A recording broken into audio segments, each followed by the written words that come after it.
Automobile safety has come a long way in 100 years, from seatbelts to airbags to collision warning systems. But along with these improvements have come higher speeds and more traffic.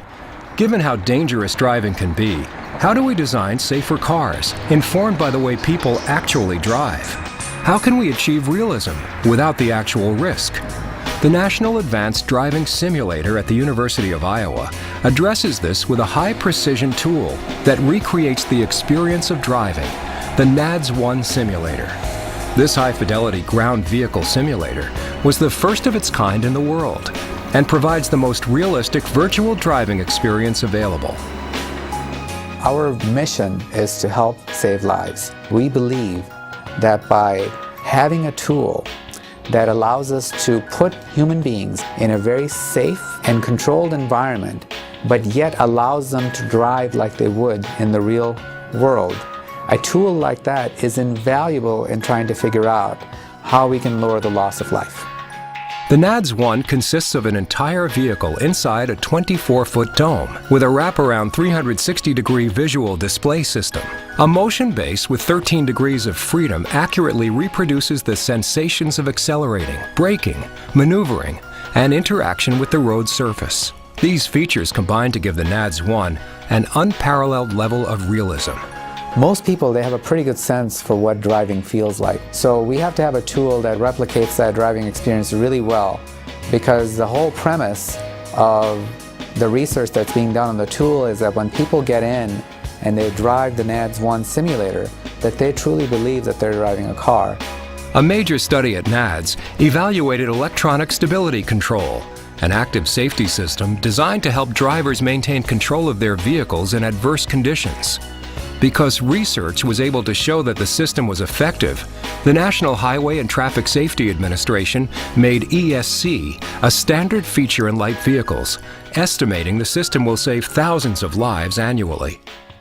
Research at NADS isn't limited to studying vehicle systems. Vision studies on NADS-1 have focused on driver performance as well. In the driving simulator, so in an artificial environment, you can put somebody in a position where things are going to happen that's truly going to test their ability to drive safely, where they're going to have to be able to scan efficiently, where they're going to have to read signs, where if they have an accident, it's not going to hurt anybody. And that's the nice thing, is we can actually truly test the person's ability to compensate for their acuity or field loss in that environment.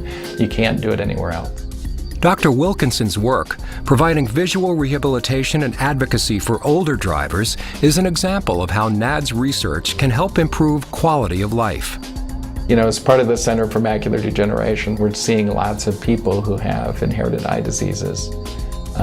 Various problems, and one of the most important things is trying to help them to be as independent as possible, as functional as possible. So the research that's done at NADS is very helpful as we do our advocacy for people to be able to keep driving where it's appropriate, and then other people we have to tell it's time to stop or retire from driving, which is my favorite term. The NADS-1 is the highest fidelity simulator, but the center also houses NADS-2, a specially outfitted stationary simulator. The NADS-2, with its high-resolution display, is ideal for current studies evaluating night vision systems in automobiles.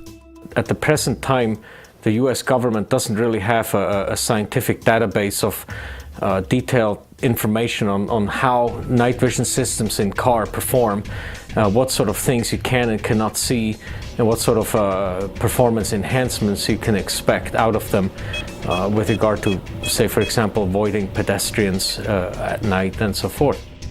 Like other studies at NADS, this research is vital because it informs policy regarding safety in transportation systems. We want to provide the government with all the necessary information that they need for rulemaking to know exactly what sort of human factors questions might arise when you deploy night vision systems into automobiles.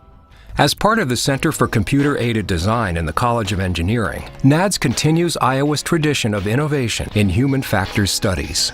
And so we had the expertise and the vision to think about the idea of having a tool like this when a tool like this did not exist.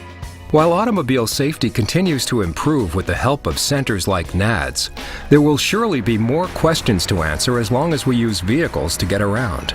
I think driving simulation is just very much underutilized across various fields. There's a lot of promise for us to make a difference, and we're just getting started. So we have a lot of work in front of us. To learn more about the National Advanced Driving Simulator, visit nads.sc.uiowa.edu.